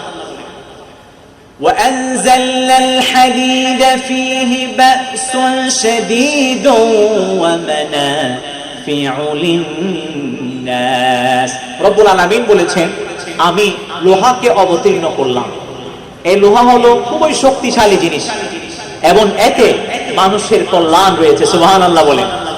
আমরা যে বাড়িঘর নির্মাণ করি, মসজিদ নির্মাণ করি, মার্কেট নির্মাণ করি, ফ্লাইওভার অথবা এই যে হাইওয়ে ইত্যাদি নির্মাণ করি, যে প্লেন, সবখানে লোহা আছে কিনা? যুদ্ধের ময়দানে যে অস্ত্র, সমরাস্ত্র, এগুলোতে লোহা আছে কিনা? সবখানে লোহা। এই লোহার উপকার রব্বুল আলামিন কোরআন কারীমের মাঝে বলেছেন। বিজ্ঞানীরা বর্তমান বলতেছে লোহাবাজি খুবই গুরুত্বপূর্ণ জিনিস। আল্লাহ এর আগে হদি কোরআন কারীমের মাঝে। প্রিয় হাজরিন, আবার আল্লাহ একটা শব্দ ইউজ করেছেন এখানে, আনজালনা। আনজালনা মানে আমি অবতীর্ণ করলাম। তার মানে রব্বুল আলামিন বোঝাতে চান এই লোহা দুনিয়ার কোনো উপাদান না, এটা আল্লাহ উপর থেকে নাজিল করেছেন। সুবহানাল্লাহ বলেন। বিজ্ঞানীরাও তাও বলছে, লোহা সৃষ্টির জন্য যে পরিমাণ টেম্পারেচার দরকার, সেই পরিমাণ টেম্পারেচার দুনিয়াতে কেন সৌরজগতেও নেই, সূর্যের মাঝেও নেই। 1 কোটি ডিগ্রি সেলসিয়াস লাগবে লোহার কোন কণা তৈরির জন্য। আল্লাহ রব্বুল আলামিন বিফোর 1400 ইয়ার্স এগো, 1400 বছর প্রাক্কালে কোরআন কারীমের মাঝে নিখুঁতভাবে সেই তত্ত্ব তুলে ধরেছেন। বিজ্ঞানীরা যা বর্তমান আবিষ্কার করছে, সুবহানাল্লাহ বলেন। এরপরে আরেকটি গুরুত্বপূর্ণ অবদান হলো পাহাড়। আমরা সবাই পাহাড় চিনি কিনা? আল্লাহ বলেছেন, ওয়াজআলনাল জিবালা আওতাদা, ওয়াজআলনাল জিবালা আওতাদা। আমি পাহাড়কে কি করেছি? পেরেক বানিয়েছি। পেরেক, আপনারা পেরেক কখনো চোখেননি? গাছে দেখবেন চোখানোর পরে অধিকাংশ অংশ চলে যায় ভেতরে, গাছের ভিতরে, সামান্য মাথাটা বাইরে থাকে। এই পাহাড় সমূহের মাথাগুলো উপরে, কিন্তু আসলে যে পাহাড়, যে দৈর্ঘ্য তার নিচে। সুবহানাল্লাহ বলেন। বিজ্ঞানীরা বলছে বর্তমান যে পাহাড়গুলো আছে, এই পাহাড়গুলোর 1 ভাগ উপরে, বাকি 10 ভাগ নিচে। সুবহানাল্লাহ বলেন। তাহলে বিজ্ঞান যেগুলো বলছে কোরআনে বিফোর 1400 ইয়ার্স এগো, 1400 বছর আগে যিনি বলে দিয়েছেন তিনি কে? এরপরে আপনারা জানেন হিস্টোরি, কোরআন কারীমের মাঝে আদম সৃষ্টির ইতিহাস আছে কিনা? মা হাওয়া আলাইহিস সালাতু সালামের সৃজনের ইতিহাস আছে কিনা? আছে। নূহ আলাইহিস সালাতু সালামের সময় যে প্লাবন হলো, সেই ইতিহাস আছে কিনা? আছে। একইভাবে ইব্রাহিম আলাইহিস সালাতু সালাম, মা হাজারা আলাইহিস সালাতু সালামের ইতিহাস আছে কিনা? আছে। একইভাবে এই কোরআনুল কারীমের মাঝে ঈসা আলাইহিস সালাতু সালামের ইতিহাস আছে, মুসা আলাইহিস সালাতু সালামের ইতিহাস আছে। বিশ্ব মানবতার কান্ডারি, নিখিল বিশ্বের কল্যাণ, আশীর্বাদের রক্ষা প্রতীক, বিশ্ব নবী, সমগ্র সৃষ্টিকুলের নবী, সর্বশ্রেষ্ঠ ও সর্বশেষ নবী হযরত মুহাম্মদুর রাসূলুল্লাহ সাল্লাল্লাহু আলাইহি সাল্লামের ইতিহাস আছে। সুবহানাল্লাহ বলেন। সাথে সাথে যত ইসলাম মুসলমানের দুশমন, আল্লাহর দ্বীনের দুশমন, ফিরআউন নমরুদের কথাও আছে কিনা? কেনানের কথা আছে কিনা? আছে। সমস্ত ইতিহাস এই কোরআন কারীমের মাঝে রব্বুল আলামিন তুলে ধরেছেন, মানুষ যেন ইবরত হাসিল করে, শিক্ষা গ্রহণ করে। একইভাবে এই কোরআনুল কারীমের মাঝে মেডিকেল সায়েন্স আছে কিনা? অবশ্যই আছে। মেডিকেল সায়েন্স দিন দিন ইমপ্রুভ করছে, প্রোগ্রেস করছে, উন্নতি সাধন করছে। আল্লাহ রাব্বুল আলামিন বলেছেন কোরআনুল হাকীমের মাঝে, ওয়ানাজ্জিলু মিনাল কুরআনি মা হুয়া শিফাউ ওয়া রাহমাতুল লিল মুমিনিন। সুবহানাল্লাহ বলেন। কোরআনে যা আছে তা হলো শিফা, মানুষের আধ্যাত্মিকতার জন্য শিফা, মানুষের শারীরিক অসুস্থতার জন্য শিফা। সুবহানাল্লাহ। সূরা ফাতিহা সূরাতুশ শিফা নামে প্রসিদ্ধ, আপনারা জানেন কিনা? যদি কোন ধরনের রোগ ব্যাধি অনুভব করেন, ডাক্তারের কাছে দূর দিবেন না। প্রথমত সূরা ফাতিহা 7 বার পাঠ করবেন বিসমিল্লাহর সঙ্গে। পাঠ করে ফুৎকার দেবেন, শেফা দেওয়ার মালিক কে? একইভাবে আপনি অনুভব করছেন মনে হয় কোন ধরনের আসর পড়েছে, বদনজর পড়েছে, আপনি 3 কুল পরে গায়ে ফুৎকার দেন, এটি রাসূল সাল্লাল্লাহু আলাইহি ওয়াসাল্লামের সুন্নাত। আপনাকে যিনি ভালো করে দেবেন, সুস্থ করে দেবেন, তিনি কে? আল্লাহ সুবহানাহু ওয়া তাআলা। শিফাউল লিন-নাস ওয়া নুনাজ্জিলু মিনাল কুরআনি মা হুয়া শিফাউল লিন-নাস, কুরআন কারীমের মাঝে এসেছে। তাহলে মেডিকেল সায়েন্সের কথাও আছে। আত-তিব্বুন নাবাউই, রাসূল সাল্লাল্লাহু আলাইহি ওয়াসাল্লামের চিকিৎসা বিদ্যা একটি গ্রন্থ আছে, আপনারা কখনো দেখেছেন? সেই গ্রন্থে রাসূল সাল্লাল্লাহু আলাইহি ওয়াসাল্লাম কিভাবে ট্রিটমেন্ট করতেন, চিকিৎসা দিতেন, সমুদয় সেখানে আছে। কিভাবে দিয়েছেন? কোরআন থেকে দেখে দেখে দিয়েছেন, কোরআন থেকে দেখে দেখে দিয়েছেন। তিনি যা করেছেন, যা বলেছেন, সব সময় ওয়া মা ইয়ানতিকু আনিল হাওয়া ইন হুয়া ইল্লা ওয়াহয়ুন ইউহা, ওহী ভিত্তিক বলেছেন, করেছেন। সেজন্য কোরআন হলো শিফাউল লিন-নাস। একইভাবে কোরআন কারীমের মাঝে প্রাণীবিদ্যার কথা আছে, জুলজির কথা আছে। জুলজি, আমাদের প্রাণীগুলোর মাঝে একটি প্রাণী পিপিলিকা আছে না? কোরআন কারীমে একটা সূরার নাম হলো সূরাতুন নাহল, সুবহানাল্লাহ বলেন। আর একটা সূরার নাম হলো সূরাতুল ফিল, হাতি, হাতির নামে সূরা।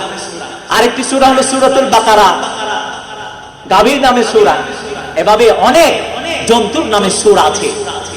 আবার আরেকটি সূরা হলো সূরাতুন নাহল। সূরাতুন নাহল মানে বলেন, সূরাতুন নাহল মানে কি? মৌমাছির নামে সূরা, মৌমাছি। আল্লাহ রাব্বুল আলামিন মৌমাছির কাছে ওহী প্রেরণ করলেন, মানে তাকে জানিয়ে দিলেন, তুমি গাছের উপরের যে সমস্ত ঢালগুলো আছে, যেন ছোট বাচ্চারা ডিম না শুটতে পারে, তোমাদের বাসা যেন নষ্ট করে দিতে না পারে, উপরের ডালে তোমাদের বাসা বানাও। এই মৌমাছির কথাও কোরআনে এসেছে। তাহলে জুলজি কোথায় আছে? কোরআনে আছে। একইভাবে কোরআন কারীমের মাঝে যত ব্রাঞ্চেস অফ নলেজ আছে, যত কাইন্ডস অফ নলেজ আছে, সমস্ত kinds of knowledge, branches of knowledge, জ্ঞানের প্রকার, জ্ঞানের শাখা সমূহ কেন্দ্রিক কোরআনে আলোচনা আছে। তবে আমরা জানি না, আমরা গবেষণা করি না, সেজন্য জানি না। একজন বিখ্যাত ইসলামী স্কলার, পণ্ডিত, যার নাম হলো আবু বকর আল আরবি রাহমাতুল্লাহি আলাইহি, তিনি বলেছেন এই কোরআন হলো 3,90,800 জ্ঞানের সামষ্টিকতার নাম। সুবহানাল্লাহ বলেন। আমাদের যারা শিক্ষিত সমাজ, শিক্ষিত সমাজের কাছে যদি প্রশ্ন করেন, দেখি সবাই লেখেন আপনারা কে কত ধরনের জ্ঞানের নাম জানেন? Human embryology, cosmology, anatomy, biology, geography, এভাবে ওশেনোগ্রাফি, বটানি, এরকম কত জানেন? সবাই মিলে 200টা নাম উল্লেখ করতে পারবেন? 300, 500? এই কোরআন হলো 3,90,800 জ্ঞানের সমষ্টিকতার নাম। চিৎকার করে বলতে আল্লাহ। জামিউল ইলমি ফিল কুরআনি ওয়ালাকিন تقاصرت عنه أفهام الرجال جميع العلم في القرآن ولكن تقاصرت عنه أفهام الرجال। কোরআনে সবই ঢুকিয়ে দেওয়া হয়েছে, আমরা বুঝি না, আমাদের ব্রেন ছোট, আমাদের ক্যাচিং পাওয়ার দুর্বল, ওয়েট, সেজন্য আমরা জানি না, বুঝি না, আয়ত্ত করতে পারি না।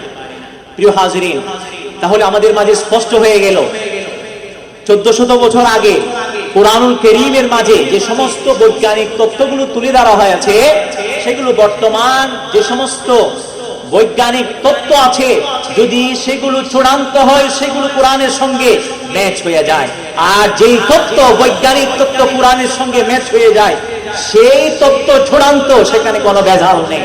আর যে তত্ত্ব কোরআনুল কারীমের সাথে সাংঘর্ষিক, বুঝতে হবে, সেই বিজ্ঞানকে ওয়াইট করতে হবে। তাদের সর্বশেষ আপডেট যে তত্ত্ব আছে, সেটি আবিষ্কার হওয়া পর্যন্ত, যাতে কোরআনুল কারীমের সাথে সাংঘর্ষিক না হয়। সাংঘর্ষিক হলে বুঝবেন সেই বিজ্ঞান নয়, সেখানে আরো গবেষণার প্রয়োজন আছে, পর্যবেক্ষণের প্রয়োজন আছে, আর ওয়াইট করতে হবে। আর যদি মিলে যায়, সুবহানাল্লাহ পাঠ করবেন। কেন? বুশরা লিল মুসলিমিন ওয়া নাযালনা আলাইকাল কিতাবাতি বিয়ানাল লিকুল্লি শাইইন ওয়া হুদান ওয়া রাহমাতান ওয়া বুশরা লিল মুসলিমিন। রব্বুল আলামিন বলেছেন, ওগো নবী, আমি আপনার প্রতি এমন একটি গ্রন্থ নাযিল করেছি যে গ্রন্থের মাঝে সবকিছুর চমৎকার সুস্পষ্ট বিবরণ রয়েছে। সুবহানাল্লাহ। যে গ্রন্থ হলো হিদায়াতের গ্রন্থ, যে গ্রন্থ হলো রহমত, যে গ্রন্থ হলো স্বীকারোক্তি প্রদানকারী, আত্মসমর্পণকারী মুসলিম উম্মার জন্য সুসংবাদ। সুবহানাল্লাহ বলেন। কোরআন যে আমাদের জন্য সুসংবাদ, সেটি প্রুফ হলো কিনা, আমরা জানলাম কিনা এই যে কোরআন আমাদের জন্য সুসংবাদ। কোরআনের সবচেয়ে বড় সুসংবাদ হচ্ছে এই কোরআন অনুপাতে আমল করলে এই কোরআন আমাদেরকে জান্নাত পর্যন্ত পৌঁছে দেবে। এটা হলো চূড়ান্ত সাফল্য।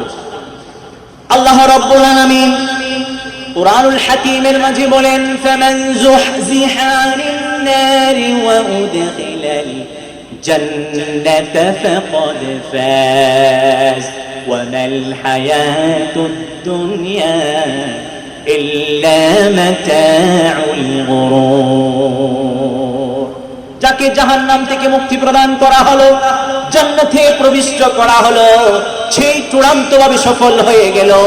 রব্বুল আলামিন বলেন, যাকে এই মেধা দান করা হলো, যে প্লেন আবিষ্কার করতে পারলো, যে ট্রেন আবিষ্কার করতে পারলো, যে ফ্লাইওভার বিনির্মাণ করতে পারলো, উঁচু উঁচু দালান কোঠা, গৃহরাজি, বড় বড় কুঠি যারা নির্মাণ করতে পারলো, তারা সবচেয়ে সফল। এ কথা কোথাও বলেননি। আল্লাহ বলেছেন, যাকে জাহান্নাম থেকে মুক্ত করা হলো, জান্নাতে প্রবিষ্ট করা হলো, সে সফল হয়ে গেল। আমরা এই চূড়ান্ত সাফল্য অর্জন করতে চাই, ঠিক কিনা?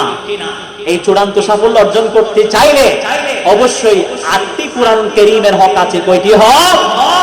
বলেন বলেন, কয়টি হক? এই 8টি হক আদায় করতে হবে, তবে আমরা এই চূড়ান্ত সাফল্য অর্জন করতে পারবো। শেষ করে দিব, শেষ করে দিব। মাত্র অল্প সময় নেব, যেহেতু দেরি হয়ে গেল, প্রায় 11টা। আমরা 8-10 মিনিটের মধ্যে ইনশাআল্লাহ মোনাজাতের দিকে চলে যাব, যেহেতু ফজরের নামাজ আছে।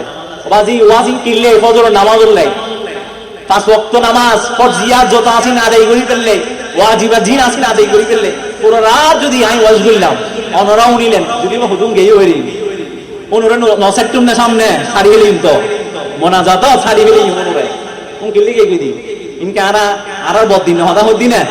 ইল্লা মাহফিল কি সব সময় হয় না? নাকি অনরা এটা সব সময় হয়?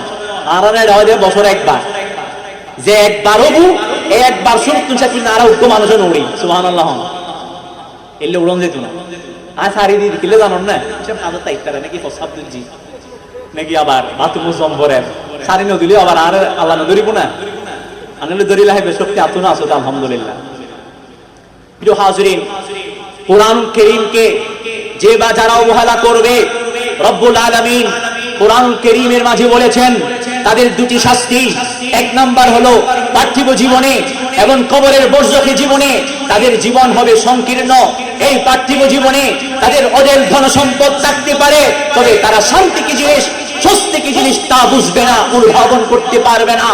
কবরের বরজখী জীবনে যাবার পরে কবর এমন ভাবে প্রেস করবে, চাপ দেবে, ডান দিকের পাঁজর বাম দিকে চলে যাবে, বাম দিকের পাঁজর ডান দিকে চলে যাবে। নাউযুবিল্লাহি মিন যালিক।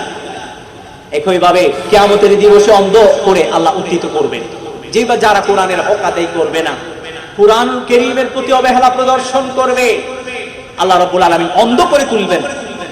তখন তারা বলবে, ইয়া আল্লাহ, আমি দুনিয়াতে চক্ষুষান ছিলাম, সব দেখতাম, আজকে দেখি না কেন? আল্লাহ তখন বলবেন, আতাক্কা আয়াতুনা ফানাসিতাহা যালিকাল ইয়াউমা তুনসা। হে আমার বান্দা, জানতাম তুমি ঈমান আনয়ন করেছো, কিন্তু ঈমান আনয়ন করলে কি হবে? তুমি তো কুরআনুল কারীমের হক আদায় করোনি, আমার দিক নির্দেশনা মান্য করোনি, আমার দিক নির্দেশনা বিধি বিধানের কথা নবী রাসূলগণ নিয়ে এসেছেন, সেই বিধি বিধানের যে হকগুলো ছিল সেই হক তোমরা আদায় করোনি। আজকে আমি তোমাদেরকে ভুলে গেলাম, যেভাবে আমার দিক নির্দেশনাগুলোকে তোমরা পার্থিব জীবনে ভুলিয়েছিলে। সেজন্য নবী করিম সাল্লাল্লাহু আলাইহি ওয়াসাল্লাম বলেছেন, আল কুরআনু শাফিউন মুশাফফাউন, কুরআন হলো এমন একটি গ্রন্থ যার সুপারিশ আল্লাহর দরবারে গৃহীত, ওয়া মাহিলুন মুসাদ্দাকুন, যার বিতর্ক আল্লাহর দরবারে সত্যায়িত। একই ভাবে আল্লাহ নবী সাল্লাল্লাহু আলাইহি ওয়াসাল্লাম বলেন, মান জাআলাহু আমামাহু কাদাহু ইলাল জান্নাহ ওয়া মান জাআলাহু খালফা যাহরিহি সাকাতাহু ইলান নার। নবীজি সাল্লাল্লাহু আলাইহি ওয়াসাল্লাম বলেছেন, যে ব্যক্তি কোরআনকে গুরুত্ব দেবে, কোরআনুল কারীমের হকগুলো আদায় করবে, এই কোরআন তাকে জান্নাতে প্রবেশ করিয়ে দেবে। সুবহানাল্লাহ, জান্নাত পর্যন্ত পৌঁছিয়ে দেবে। পক্ষান্তরে যে কোরআন কারীমের হক আদায় করবে না, অবহেলা প্রদর্শন করবে, এই কোরআন তাকে জাহান্নামে প্রবেশ করা। নাউযুবিল্লাহ বলেন নাকি সুবহানাল্লাহ হবে না? ওনারা এই পক্ষতে কি সন্নি হলো, আরা হুনিকে বাজি জাহান্নামে যেতে চাই, আরা দেখুন জান্নাতও যেতে চাই। কারা কারা জান্নাতে যেতে চান দুহাত উঁচু করে আল্লাহকে দেখিয়ে দেন। হে আল্লাহ, এই গভীর রজনীতে আপনার কালামুল্লাহ থেকে আলোচনা শ্রবণ করে জীবনকে গঠন করবার জন্য এই মধ্য রজনীতে কোন কোন শীতে আমরা বসে আছি, আপনার সন্তুষ্টি অর্জনের নিমিত্তে ও আল্লাহ আমাদের জন্য সন্তুষ্ট হয়ে যান, আমাদের প্রতি আপনি রাজি হয়ে যান। সকলে বলুন আমিন। আল্লাহ আমাদের প্রত্যেকের জন্য জাহান্নাম হারাম করে দিক, জান্নাত ওয়াজিব করে দিক। সকলে বলুন আমিন। কোরআন কারীমের মনে রাখবেন 8টি হক, সংক্ষেপে শিরোনামগুলো বলছি। 1 নাম্বার হক হচ্ছে কোরআন কারীমের প্রতি বিশ্বাস স্থাপন করা, পরিপূর্ণরূপে বিশ্বাস, এমন বিশ্বাস যে এই কোরআন আমার হিদায়াতের গ্রন্থ, আমার ব্যক্তিগত জীবন, পারিবারিক জীবন, সামাজিক জীবন, রাষ্ট্রীয় জীবন, সর্বোপরি আন্তর্জাতিক জীবন পর্যন্ত সমস্ত জীবনের প্রতিটি পদক্ষেপ, ক্ষণমুহূর্ত, পলক, সেক্টর, সবকিছুর জন্য এখানে দিক নির্দেশনা আছে। এটি হিদায়াতের গ্রন্থ। এটি আমার ফ্যামিলিতে যেভাবে আমি কোরআনকে মানবো, সংসদেও মানতে হবে। সমাজে যেভাবে মানবো, সংসদেও মানতে হবে, রাষ্ট্রীয়ভাবেও মানতে হবে। আমরা কপাল পড়া মুসলমান। জানেন, একটা তথ্য বললে আপনারা অবাক হয়ে যাবেন। বর্তমান পৃথিবীতে 680 কোটি মানুষ আছে। 680 কোটি। এই 680 কোটি মানুষের মধ্যে 23% মুসলমান। প্রতি 4 জনের 1 জন মুসলমান। সুবহানাল্লাহ বলেন। বর্তমান পৃথিবীতে 200-র অধিক রাষ্ট্র আছে। অনেকে বলেছেন 227টি, এনসাইক্লোপিডিয়ায় আছে 227টি। জাতিসংঘের অধিভুক্ত রাষ্ট্রের সংখ্যা বর্তমান 193টি। হোলি সিটি, অচিরেই ফিলিস্তিন, অচিরেই এই জাতিসংঘের অধিভুক্ত হতে যাচ্ছে ইনশাআল্লাহুল আজিজ। তাহলে 195টি রাষ্ট্র ধরেন। এই রাষ্ট্রগুলোর মধ্যে 57টি মুসলমানদের হাতে, মানে মুসলিমরা শাসন কার্য পরিচালনা করে।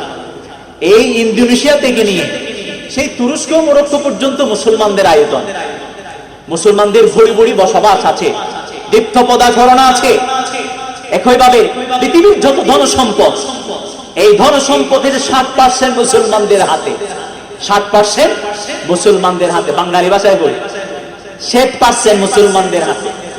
100 ভাগের 60 ভাগ মুসলমান সকলের হাতে। তৎসত্ত্বেও আমরা চতুর্দিকে নির্যাতিত, নিপীড়িত, নিষ্পেষিত। চতুর্দিকে আমরা মার খাই, কখনো ফিলিস্তিনে, কখনো আফগানিস্তানে, কখনো মায়ানমারে, কখনো সেসনিয়ায়, বসনিয়ায়, কখনো সোমালিয়ায়। এভাবে বিভিন্ন প্রান্তরে মুসলমানরা মার খায়। কেন? কোরআনকে অবহেলা করে, কোরআনকে গুরুত্ব দেয় না, কোরআনের যে হক তা আদায় করে না। কোরআন কারীমের সর্বপ্রথম হক হচ্ছে এই কোরআন কারীমের মাঝে যে বিষয়গুলো আছে এগুলোর প্রতি অগাধ বিশ্বাস পোষণ করা। আপনার বিশ্বাস থাকতে হবে আমার সমাজ, আমার রাষ্ট্র, সবকিছুর জন্য কোরআন। আমার ঘরে যেভাবে কোরআন চলবে, সংসদেও কোরআন চলতে হবে, এই বিশ্বাস থাকতে হবে। একজন খ্রিস্টীয় কলামিস্ট রবার্ট বার্নার্ড শো আপনারা শুনেছেন, তিনি খ্রিস্টান হয়েও বলেছেন পৃথিবীর যত সমস্যা এগুলোর সমাধান কল্পে যদি এক নায়কতন্ত্র মোহাম্মদের হাতে তুলে দেওয়া হয়, 1 কাপ কফি পান শেষ হওয়ার আগে পৃথিবীর যত সমস্যা আছে সমস্ত সমস্যার সমাধান হয়ে যাবে। তিনি কি মুসলমান? খ্রিস্টান তিনি কথা বলেছেন। আর আমাদের অধিকাংশ মুসলমানকে জিজ্ঞাসা করেন, বাবাজি এই কোরআন ইবেন যে সংসদ অন্যায়, দেশ পরিচালনা অন্যায়, তাবিজ বিক্রি করলে নয়, তাবিজ বিক্রি করিবেন না নয়, অবশ্যই তাবিজ বিক্রি করলে সেবা দেন কে? তবে সংসদে যদি কোরআন কারীমের আইন পাস হয় তাহলে দেশে যিনি শান্তি নিরাপত্তা প্রতিষ্ঠিত করে দেবেন তিনি কে? আমরা 1971 আগে আইয়ুবের শাসন দেখেছি। আইয়ুব করেছেন শাসন, মুজিব দিয়েছেন ভাষণ, জিয়া কেটেছেন কাল, চাচা এরশাদের সবকিছু তাল বেতাল, সবকিছু দেখার শেষ। আগামীর দেশ হবে ইসলামের বাংলাদেশ, চিৎকার করে বলতে হবে ঠিক কিনা? আগামীর দেশ হবে কোরআনের বাংলাদেশ, ইসলামের বাংলাদেশ ইনশাআল্লাহ। আমরা পৃথিবীর আকাশে সাফল্যের সূর্যের হাসি দেখতে পাচ্ছি আলহামদুলিল্লাহ। মুসলিম যত দল আছে মোটামুটি ইউনাইটেড হয়ে গেল। তো সবাই যদি একত্রিত হয়ে যায়, রাজনৈতিক হানাহানি বাদ দিয়ে, সহিংসতা বাদ দিয়ে যদি দেশ গঠনের পক্ষে কাজ করে, এই দেশ সিঙ্গাপুর হতে সময় নেবে না, মদিনার রাষ্ট্রে পরিণত হতে সময় নেবে না। চতুর্দিকে ন্যায় ইনসাফ প্রতিষ্ঠিত হয়ে যাবে, মানুষের অধিকার প্রতিষ্ঠিত হয়ে যাবে, মানুষকে আত্মচিৎকার আকাশ বাতাস ভারী করতে আর প্রয়োজন হবে। আজকে মানুষের আর্তনাদ কে শুনে? আহারে, মানুষ দেখতেছেন, হাসতেছে, কথা বলতেছে, মানুষের উপর কত জুলুম হয়, কত অন্যায় হয়, কত ইতিহাস গিয়েছে আপনাদের ভালো জানা আছে। যদি এই কোরআনই শাসন প্রতিষ্ঠিত হয়ে যায়, অন্যায় থাকবে না, জুলুম থাকবে না, দুর্নীতি থাকবে না। সমাজের টপেস্ট থেকে একেবারে লোয়েস্ট পর্যায় পর্যন্ত, একেবারে উঁচু থেকে নিচ পর্যন্ত, টপ লেভেল থেকে একেবারে নিচ লেভেল পর্যন্ত সবখানে শান্তি প্রতিষ্ঠিত হয়ে যাবে, দুর্নীতি থাকবে না। কারণ কোরআনী শাসন তো বাজি এলোমেলো গুলো চুরি করছে, আছাড়ি দিব, একজনের শিক্ষা দিবি শেষ, আপনি কোনো দমক না। একজনের হত্যা করছি, হত্যার বদলে হত্যা, একজনের সোয়ার মারে হানাইতে জিরিয়ে লিখি, একই সমান। ঘুষা মেরে পাস করে নাকে আঘাত করেছে, ইসলাম বলে সমান তালে এভাবে পাস করতে হবে, এটাকে বলে পাস অথবা ঘুষি, সমান। কোরআনী আইন এত শক্ত, দুর্নীতি টাকার কোন সুযোগ নেই, শান্তি প্রতিষ্ঠিত হয়ে যাবে। সেজন্য আমরা সবাই মনোপ্রাণে চেষ্টা করব রাজনৈতিক সহিংসতায় না জড়িয়ে, বরঞ্চ দেশ গঠনের পক্ষে, দেশ সংস্কারের পক্ষে সবাই বলিষ্ঠ কণ্ঠে দাঁড়িয়ে যাব। দেশের স্বার্থে এবং দেশের সার্বভৌমত্ব সুরক্ষার্থে, দেশের উন্নতি অগ্রগতির জন্য আমরা বলিষ্ঠ ভূমিকা রাখবো। আমাদের দেশ অনেক সময় আমরা যেভাবে কাঁথার ভেতরে কান্না করি, আমাদের দেশেও কান্না করি, কিন্তু আমাদের আর স্বাধীন করছি তো আজি তো বহুত বছর গিয়ে হই, কিন্তু আর অবস্থা না। কতক্ষণ ইউথ সুরভোগ হাদের, ইউথ উত্তর হাদের, ইউথ উত্তর হাদের, ইউথ মূলই হাদের, ইউথ নাজি জনগণ হাদের, এই অবস্থা কা? আমি আমার জনগণকে কি দিতে পেরেছি? আমার উপর কেন মানুষ চলাফেরা করে, শাসন সবগুলো কেন তারা দখল করে, এভাবে আমাদের দেশ লঙ্ঘন করে, ঠিক কিনা? যদি ইসলামী শাসন প্রতিষ্ঠিত হয়ে যায়, আমাদের দেশ হাসবে, আমাদের আকাশ হাসবে, আমাদের এই জমিন হাসবে। আকাশের যত বারাকাত আছে, জমিনের যত বারাকাত আছে, যিনি ওপেন করে দেবেন তিনি কে? প্রিয় হাজিরিন, কুরআনুল কারীমের মধ্যে প্রতি বিশেষ আরেকটি হক হচ্ছে কুরআনুল কারীমকে মহব্বত করা। বাজে আল্লাহর মহব্বত না করি, এই কুরআনের মহব্বত করব, করিবে আল্লাহর জিল্লে মহব্বত করিবে। কালামুল্লাহ বে ওযু অবস্থায় ইবে দহন যেত না, কুরআনের তাফসীরুলি হয় হল গ্রহণ যেত না, ভাড়া প্রদান গ্রহণ যেত না, বড় আওয়াজ হল যেত না, ইবে মন্ত্র মুগ্ধর মতো শ্রবণ গ্রহণ করিব। কুরআন কি হয়, কি তেলাওয়াত করে শ্রবণ করা ওয়াজিব। আর অবসমত কুরআন কালিমে তেলাওয়াত ও তাফসীর হাঁটা চলা করি, হয় হল্লুট করি, কুরআনে এটি নিষেধ করা হয়েছে। ফাইদা কুরিয়াল কুরআন ফাসতামিউ লাহু ওয়াসিতু লাআল্লাকুম তুরহামুন। প্রিয় হাজিরিন, কোরআনকে তাজিম করা, সম্মান করা, এটি কোরআন কারীমের বিশেষ হক। কোরআন কারীমের বিশেষ আরেকটি হক হচ্ছে চতুর্থতম হক, কোরআন কারীম সকাল সন্ধ্যা সব সময় তেলাওয়াত করা। নবী করিম সাল্লাল্লাহু আলাইহি ওয়াসাল্লাম সব সময় তেলাওয়াত করতেন।